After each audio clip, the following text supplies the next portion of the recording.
from Israel, and we have major breaking news on our watch.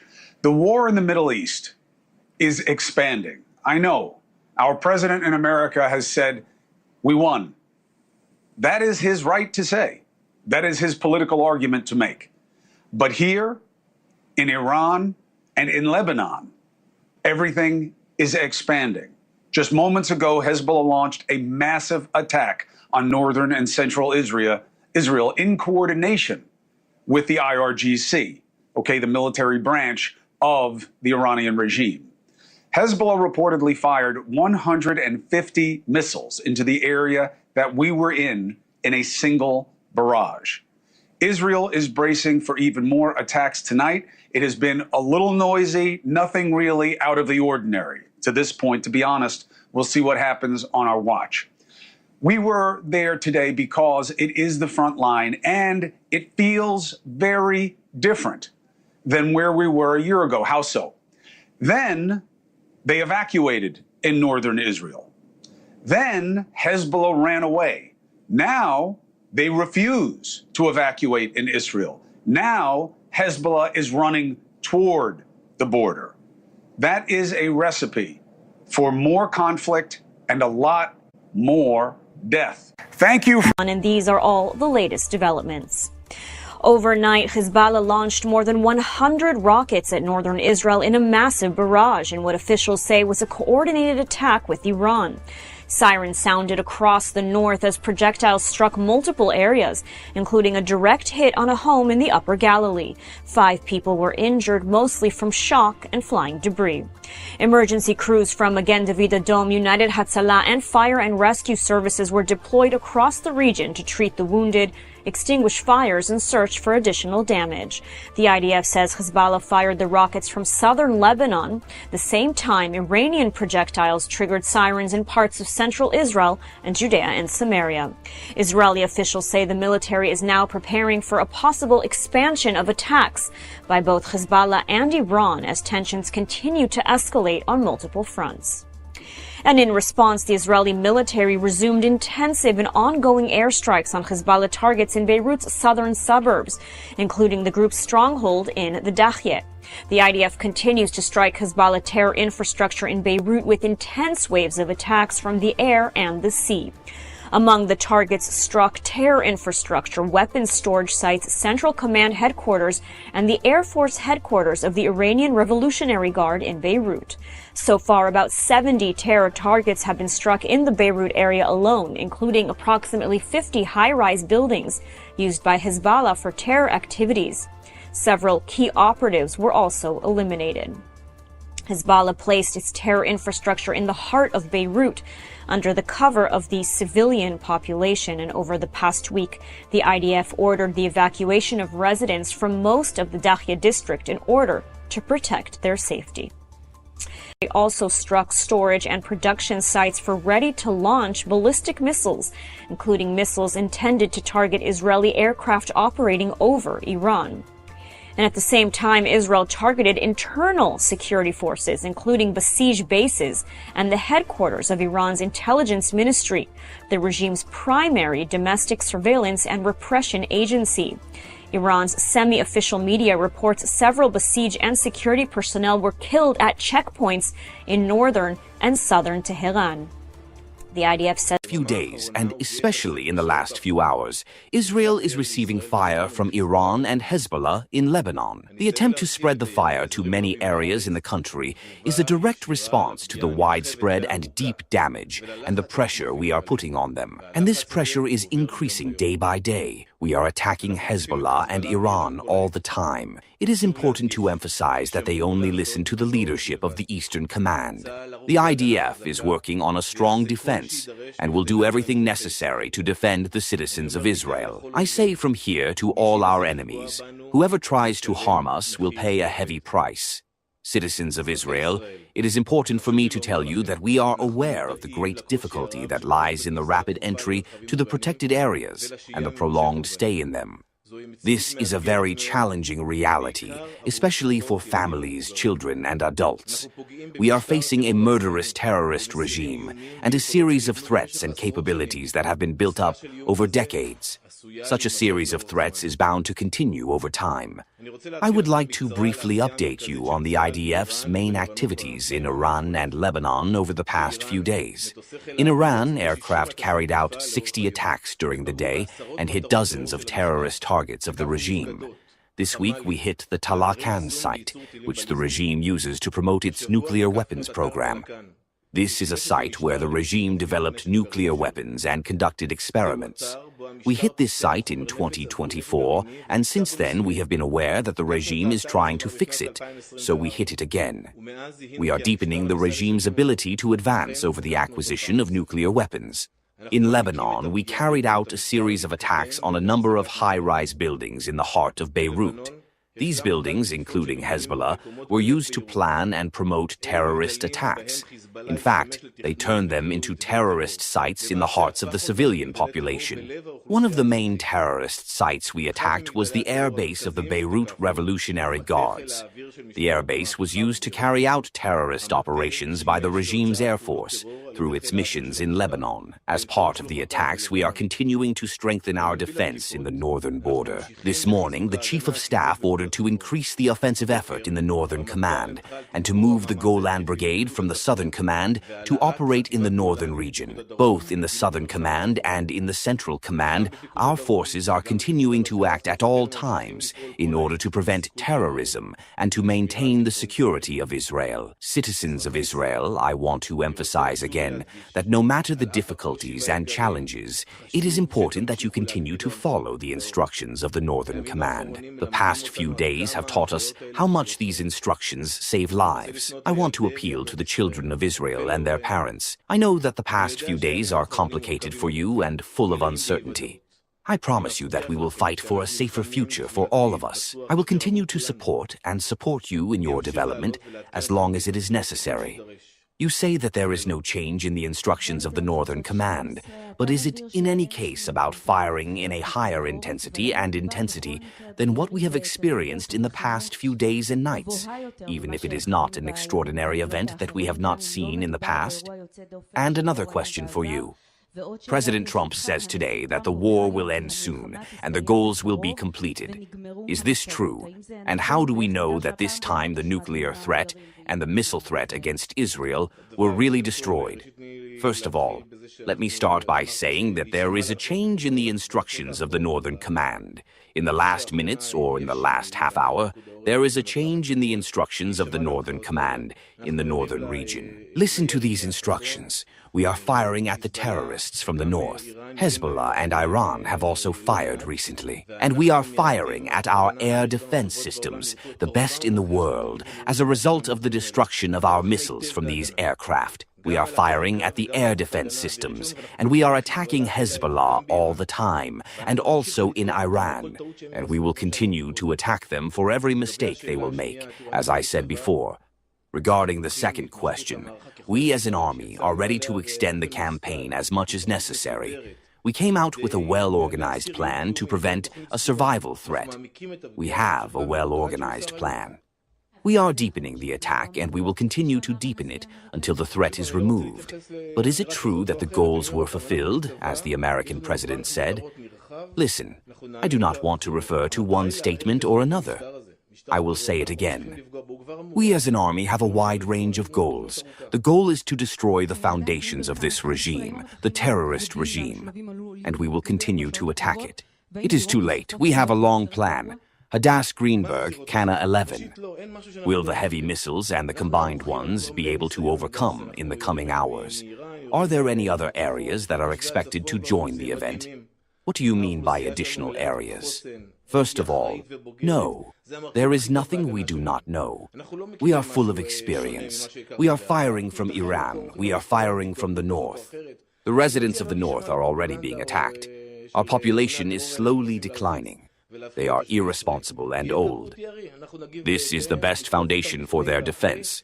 We do not know anything different from what we knew in the past. It will happen.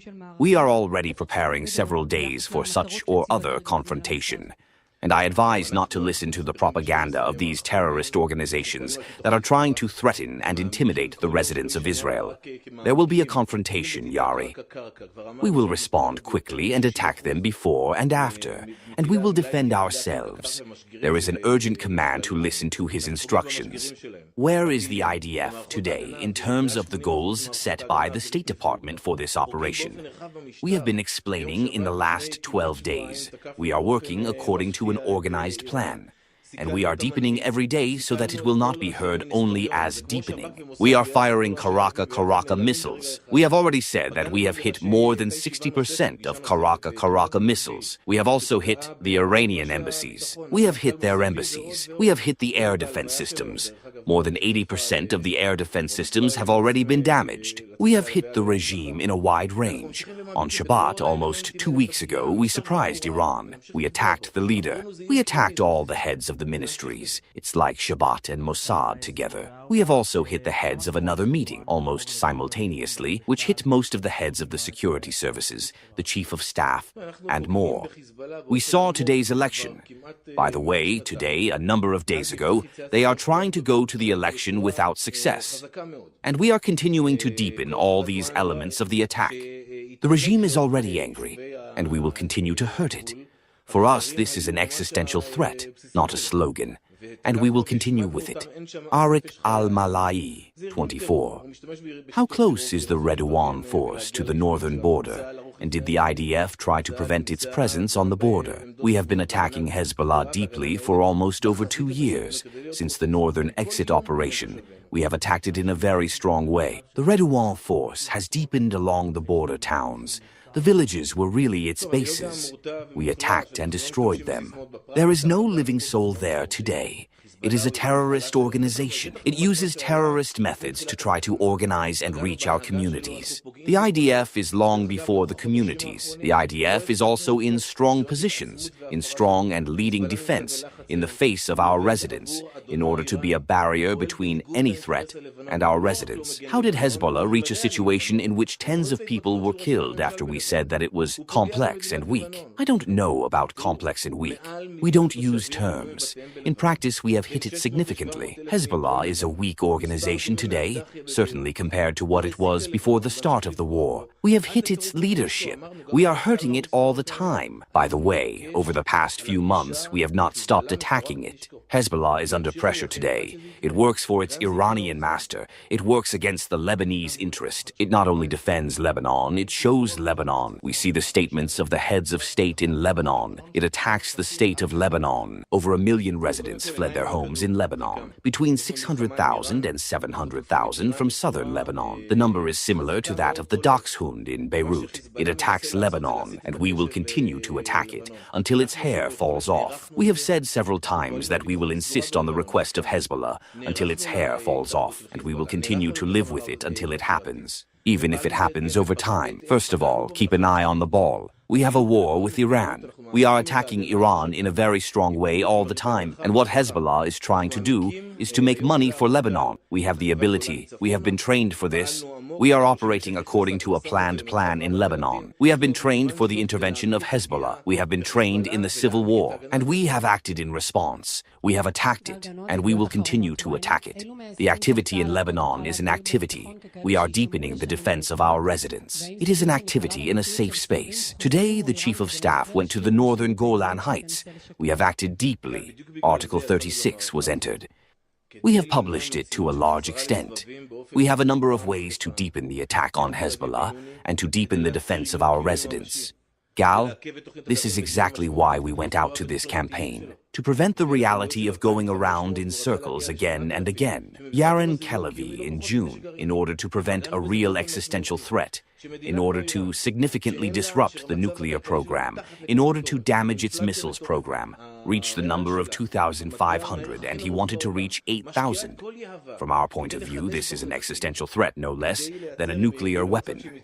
And we have affected it significantly. A country like Iran, which has no economic situation under any criticism, a crazy inflation, its currency, the currency with the lowest value in the world, invests all its money in order to renew the missile program. They have reached the point where they have produced tens of missiles per month and wanted to produce hundreds of missiles per month. And when it invests all its money and all the money it does not have in this thing, then it arrives, it renews the missile program. And that is why we went out. There is an unprecedented opportunity here. We went out to this operation in order to prevent this threat. Now, to be precise, I said earlier, the numbers. We have damaged the missile program in a dramatic way in every network of production. We are also damaging the TASS. This is not only the purpose of the operation, but in all the vehicles in this operation. And in order to give them a lot of time to recover, I will say one more thing at the end of this question. Every day that passes, we deepen the damage even more. Every day that passes, we further distance the next target, the next threat. Another question. First of all, we act according to the law in the IDF, and we have acted in the past in the IDF as well. The IDF lacks fighters. We have published the numbers in the past. We are required to evaluate the recruitment from 32 months to 36 months, and we are required to have a supplementary law, and there are other things that we are required to do. We are required to be able to protect the citizens of Israel in a comprehensive way across all borders. At the moment, we are in a situation where we have not lacked, that our enemies will hear that we have not lacked soldiers to protect the citizens of Israel and attack them and continue to attack them. But we are required to have fighters and soldiers, and I hope that this issue will be resolved. First of all, thank you for this question, because one thing is clear, Hezbollah and Iran are one. If there was a doubt, and this has also been proven to us in recent days, something has developed in a clear and transparent way in order to suppress this head of state in Iran. We are hurting the head of state in Iran. His arm in Lebanon hurts him, and now he is doing everything he can to help his sponsor in Iran. That is why we are hurting him in Lebanon, and we are also weakening him by hurting him in Iran. Only last year, in 2025, Iran, again in a state of economic collapse, transferred $1 billion American to Hezbollah.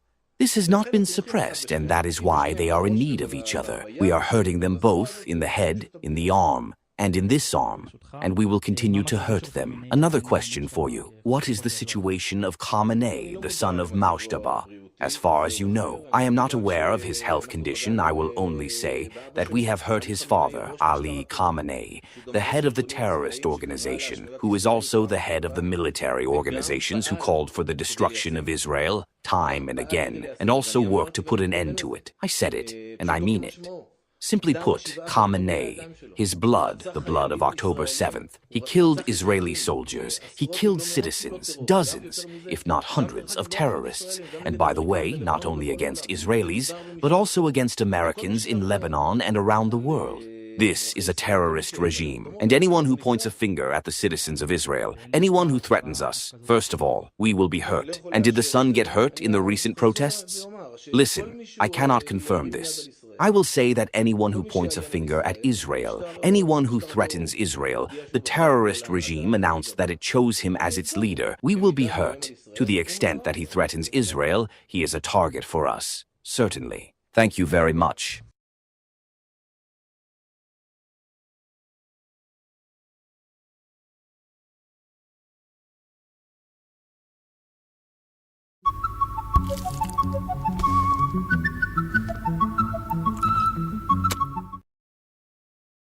Small ideas can have a big impact, like a custom email address and matching domain name, which 86% of our customers said helped to improve client trust in their business. You won't need any tech skills to set it all up either, as we make the whole process a breeze. If you do need help though, we've got expert support available 24/7. No wonder we're trusted by Microsoft and over 20 million customers. Get the perfect combo for your business with GoDaddy.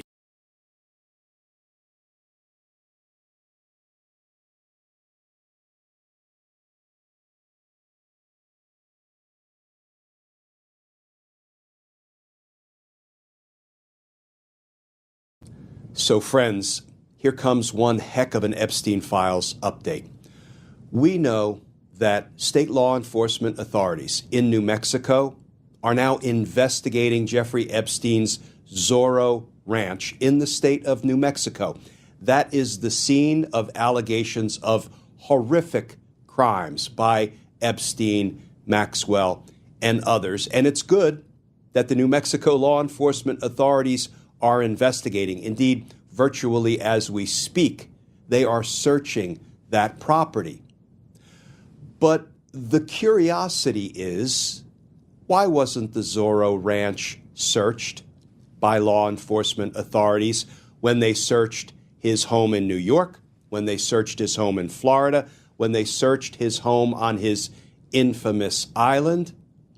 Well, we now know the answer to that question. Why didn't they search the Zorro Ranch in New Mexico? And what we just learned about why there was no search, I think qualifies as a blockbuster development in the ongoing horrific saga of the Epstein files. Let's talk about that, because justice matters.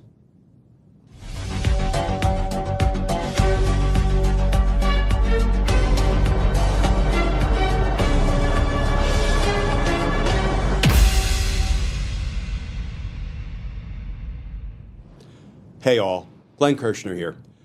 So friends, hold on tight, because the Epstein scandal has a new major development to it.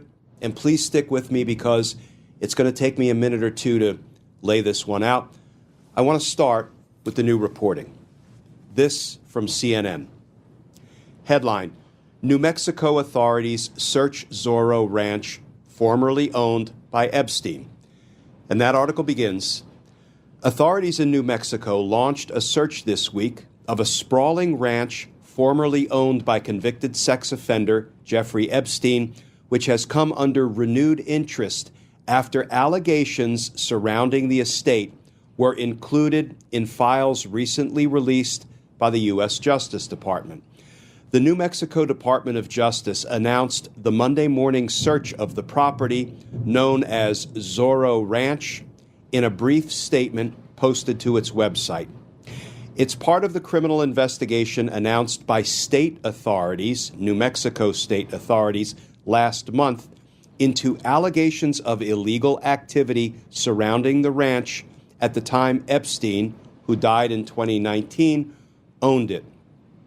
The ranch had previously not been subject to the same level of law enforcement scrutiny as Epstein's other properties in New York, South Florida, and the Caribbean, but following the release of troves of federal government files related to Epstein, New Mexico Attorney General Raul Torres ordered the reopening of the state's criminal investigation into that property, which he said closed in 2019 at the request of federal prosecutors. Wait, what? And you might actually hear the thunder clapping overhead. There is a thunderstorm passing over my studio at this moment. And that was one heck of a revelation. There was a state law enforcement investigation into Jeffrey Epstein and his alleged crimes at the Zorro Ranch in New Mexico, but the feds shut it down in 2019. Donald Trump's Department of Justice shut it down in 2019?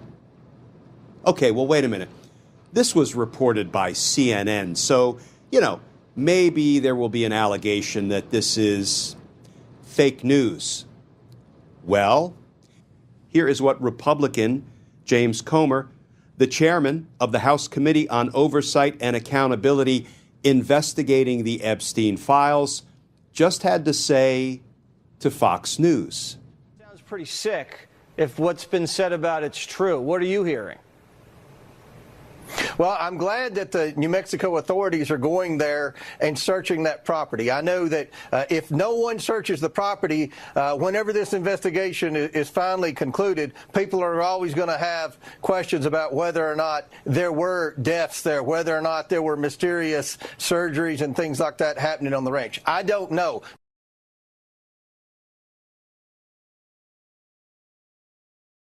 Israel, of course. Just moments ago, there were sirens going off in Tel Aviv. It is nothing new for them, and it is nothing that is going to end anytime soon.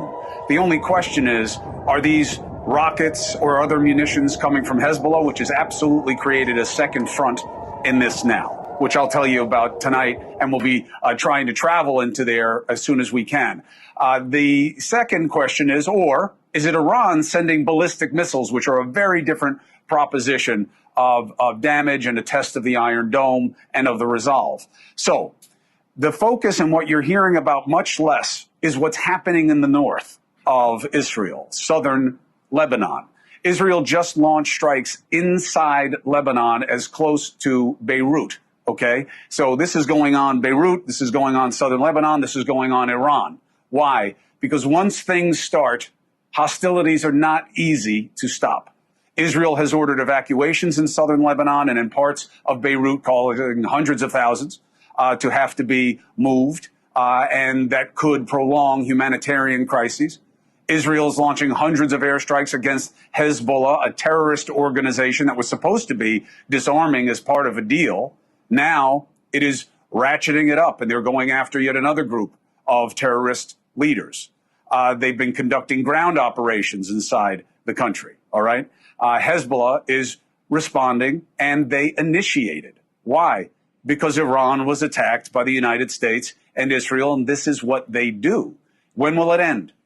Who knows? But I'll tell you what, America is not in control of that timeline. Lebanese government has done something very unusual. They have reached out to the United States and said, we can't control Hezbollah. That was supposed to be the plan, that the Lebanese armed forces were supposed to take over. Now Lebanon is saying they can't do it. So what does that mean for Israel? What does that mean for America? The IDF, as always, has a posture of existential defense, that they will fight until the threat is removed from their doorstep. That is not the American predicament. And yet the toll continues to grow, and the idea of how you get out, of what success means, is a very different question for America than it is for Israel. For Israel, it is when people are not trying to kill them, that's a good moment. But for America, what metric matters? The Pentagon now says 140 U.S. service members have been wounded. 8 are serious. They have life-threatening injuries. How many more are to come? How many have been injured and killed on the ground in Iran? How many of them are innocents? How many of them are connected to the regime? The burn rate of money matters. Why? Because most of our politics domestically right now is shaped by a domestic economic crisis, right? The U.S. spent nearly $6 billion on munitions in the first 48 hours alone. How much blood and treasure is justified, and on what basis? We're now getting mixed messages about how long the war will last, because the idea that America can just walk away, well, how would that be a win? The president said yesterday the war is going to end very soon. Then his war secretary gave a materially different assessment. On day 10 of Operation Epic Fury, we are winning. Today will be yet again our most intense day of strikes inside Iran. We will not relent until the enemy is totally and decisively defeated.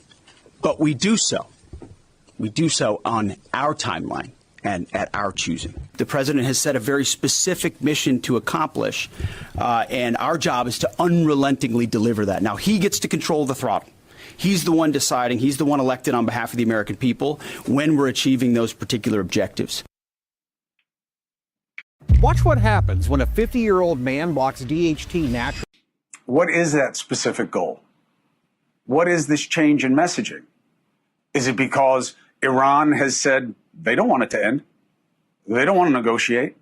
These are zealots for whom life is cheap, and they believe that what's coming if they die a martyr is better than anything they could ever imagine here, who do not care about the suffering of their own people and do not care about their economy. So now we see what their true nuclear option was. It's not that they have nuclear munitions, as we all fear most.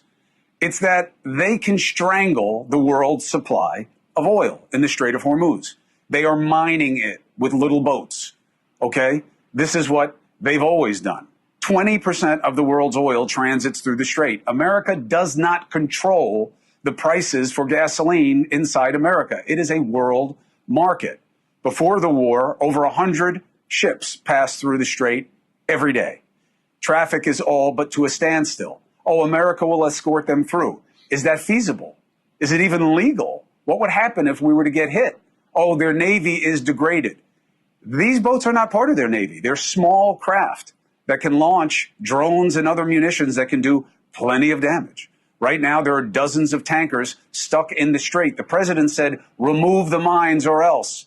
It's not going to happen. Oil producers are running out of space to store their crude. It's called tank topping. Then, you know what they do? They stop producing. Reporting tonight from sending over the course of a 24-hour period so far around 200 rockets, 20 drones, and there were some direct hits that we saw. Luckily, nobody was majorly injured. There were no serious injuries in this attack, but there was a situation, for example, where one of those rockets fell directly on a house in northern Israel. The house was completely destroyed, barring the safe room. It was an elderly woman and her aide. They had 90 seconds to get into that safe room and managed to do so, thereby saving their lives.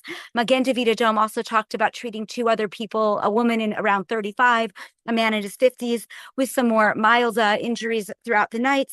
And Hezbollah actually said that they were targeting the Glilot base. That's an 8200 intelligence base that's in central Israel, that was one of their aims overnight. Well, first of all, that's why it's so important to listen and to adhere to the home front command guidelines, that they were able to make it into the bomb shelter and essentially spare their lives. But, 100 missiles fired randomly at northern Israel. They were clearly aiming for civilians there. I want to ask also, you're in Jerusalem. There was also a siren there this morning. What's the mood right now in the city? Certainly. So unfortunately, there wasn't just one siren. There were multiple. In fact, Jerusalem last night received a siren. Then we were woken up again in the middle of the night and also this morning. Now, one of those attacks actually led to some shrapnel falling down into the city. There's actually a very it's an uncanny video of in the ultra-Orthodox community of some young men, again, not following restrictions, being outside on the road, looking up as the rockets are being intercepted and then running for their lives as the shrapnel drops down. And so, again, that does really push, again, what you said, the Home Front Command has directives. Right now, it is very important to stay within walking distance of a shelter. We've had some close calls in recent days where the warning siren that comes before the actual siren letting you know the rockets are falling down have not gone off. And remember, for Hezbollah, unlike for Iran, we don't have nearly as much time. So it's very important to get to those shelters and to be there on time. Here in Jerusalem, it's still a ghost town. I mean, people have gone back to work, but the roads are pretty empty. People aren't out and about the way you would, have in a normal afternoon, especially on a Thursday. Absolutely. We do know that Home Front Command eased some of the guidelines, especially in central Israel, opening workplaces. And we spoke about the possibility of children returning to school because schools are still closed. But with all of these rocket attacks in the north and these coordinated attacks now between Hezbollah and Iran, is that conversation starting to change at all? Yeah, unfortunately, for those of us that have children, that conversation has changed a lot. So it was last Thursday that the Home Front Command, in conjunction with the Finance Ministry, made a decision to allow people to go back to work if they were able to be in smaller numbers. And of course, if there was a safe room available, inside their place of work. And that's caused a lot of challenges for parents, especially parents of small children. Rockets are still going off. We talked about all the sirens just in the last day. And so they're then either going to have to leave those children at home or find alternatives because there are no preschools in a school. Now, the understanding was that perhaps by the beginning of next week, some schools... You normally have to choose. Remember, Sunday here is a school day, that some children in southern and potentially Jerusalem, southern Israel and Jerusalem, may start to make their ways back to school. But certainly in the north and in central Israel, he has already let us know that we're talking about at least another week, meaning all next week, those children will still be learning on Zoom. On Zoom brings us back to the days of the coronavirus. I think parents across the Operation Roaring Lion, the IDF is targeting missile launchers and internal suppression forces, while the U.S. protects the key Strait of Hormuz.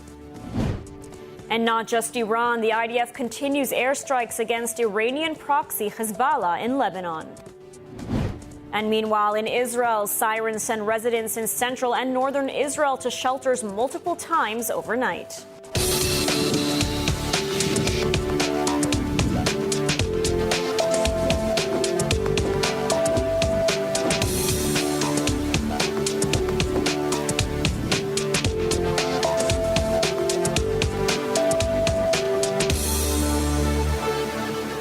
Day 12 of the war with Iran. Devastating waves of IDF airstrikes into Iran are ongoing. The IDF says it has degraded or destroyed many of the key assets of Iran's besieged militia in one of the country's western provinces, dealing another blow to the regime's internal security apparatus used to enforce, control, and suppress dissent. At the same time, the Air Force is striking launchers that target Israel. ILTV's Steve Leibovitz has the latest. Targets included the main internal security headquarters, a central intelligence command center, IRGC facilities responsible for cracking down on protests, and several besieged command posts. Officials say the strikes are part of a broader effort to weaken the core power structures of the Iranian regime. Earlier, the IDF eliminated a launch squad minutes before they could fire drones from western Iran toward Israel. The Air Force spotted the soldiers at a western Iran launch site and struck them as they entered, halting the attack. The IDF says operations will continue to destroy infrastructure and neutralize drone and missile threats to protect Israel. Meanwhile, new satellite images show extensive damage at Iranian ballistic missile production sites following Israeli airstrikes last week. One image taken by the defense intelligence firm Vantar shows multiple buildings destroyed or badly damaged at Iran's Parchin military complex south of Tehran. The IDF said it struck Parchin on Thursday, targeting factories for the production of explosives for ballistic missile warheads and a facility for mixing and casting missile engines, as well as a complex used for research, development, assembly, and production of advanced cruise missiles. Now on day 12, as long as the last major conflict with Iran, the IDF says it will keep targeting any launchers and military sites aimed at Israel, sending a clear message that the campaign will continue until the U.S. and Israel decide that the threats are neutralized. And Israel has launched a new wave of airstrikes in southern Beirut as the IDF continues to target Hezbollah. Over the last day, Hezbollah expanded its range, including launches directed toward the Tel Aviv area. Lebanon's president has denounced Hezbollah and called for direct talks with Israel to secure a ceasefire. ILTV's Devo Klein has more. Israeli forces struck multiple targets in the southern suburbs of Beirut known as ضحايا, a well-known Hezbollah stronghold. The military says the airstrikes hit terror infrastructure, including financial facilities, weapon stockpiles, and propaganda material. On the ground, Israeli troops from several divisions continue operations in southern Lebanon to disrupt Hezbollah's military networks. A Hezbollah cell was identified and eliminated in a targeted airstrike, and additional suspects approaching IDF troops were also struck from the air. Troops from the 36th Division also carried out raids, killing militants near Israeli forces. In a precise nighttime strike, the IDF confirmed the killing of a Hezbollah regional commander from the group's Nasser unit. Since the start of Operation Roaring Lion, the military says more than 70 Hezbollah missile launchers have been destroyed, many just minutes before they could be fired toward Israel. Amid the fighting, Lebanon's President Joseph Aoun has called for direct talks with Israel under international supervision, aimed at securing a ceasefire and preventing a wider war. He accused Hezbollah of dragging Lebanon toward disaster, warning the country could become a second Gaza if the fighting continues. Any plan proposed by Aoun would include a ceasefire, deployment of the Lebanese army near the Israeli border, and measures to curb Hezbollah's military activity. If Israel agrees to talks, it would be a significant shift, given the countries remain technically at war and have historically relied on US or UN mediation. Israel has yet to indicate how it will respond to the Lebanese call for talks. For now, Israel and Hezbollah are each causing the other as much damage as they are able. By all accounts, Israel is winning. Last night and again this afternoon, northern and central Israel came under missile barrages from Iran. New figures are now emerging about the scale of the attacks. According to reports, Iran has launched a total of around 300 missiles at Israel since the start of the war. Joining us now with more is our correspondent India Naftali, who is at the Magen David Adom Command Center in central Israel. India, what can you tell us about the latest attacks? Well, last night, Israel had a restless night with a barrage of missiles coming from Iran towards northern and central Israel. However, I can report that there were no direct hits and there were no injuries reported from that missile barrage. However, there were some injuries reported from people rushing to shelters, which is actually quite a problem in the country because not everyone has bomb shelters. Only homes built after 1991 were under this regulation to have shelters. So it is a problem during this war. Now, after last night's barrage, there was a 9-hour lull where there were no attacks, no rockets, no missiles. And then again, about 2 hours ago, another barrage came. The IDF hasn't released details about that barrage. It's something they usually do not do for security reasons. They do not release too much information about barrages when they do happen. Now, Lidar, we do know, like you said, that 300 missiles have been launched towards Israel since the start of the war. What I am trying to help you understand is these types of conflicts are easy to start. They are not easy to end, especially when you are in conflict with crazed zealots. The U.S. military posted this video of them striking Iranian mine-laying boats, okay? Reports say they may have 80 to 90% more capacity than what we're seeing in these videos, that only 10% or so of their mining vessels have been affected. So that's why the president said, you better remove them, but they're not. So we now understand that there is a desire to get out. But what does that look like? How is that achieved? Okay, let's bring in some better minds to discuss this. All right, joining us right now is Foreign Policy Advisor Ophir Falk, who's joining me right here. He'll be coming in. Thank you very much for doing so, sir. Thanks for having also me. joining me, retired Air Force Brigadier General John Teichert and former Iranian political prisoner, NYU Professor of International Affairs, Kian Tabakash. Thank you very much for being with me, Tajbaksh, for being with us again. First, Mr. Teichert, General, help me and the audience understand this idea that this is on the president's timeline. When he says it's over, it's over. To me, that seems overly optimistic, if not deceptive. What is your take about how easy it is to end this on your say-so?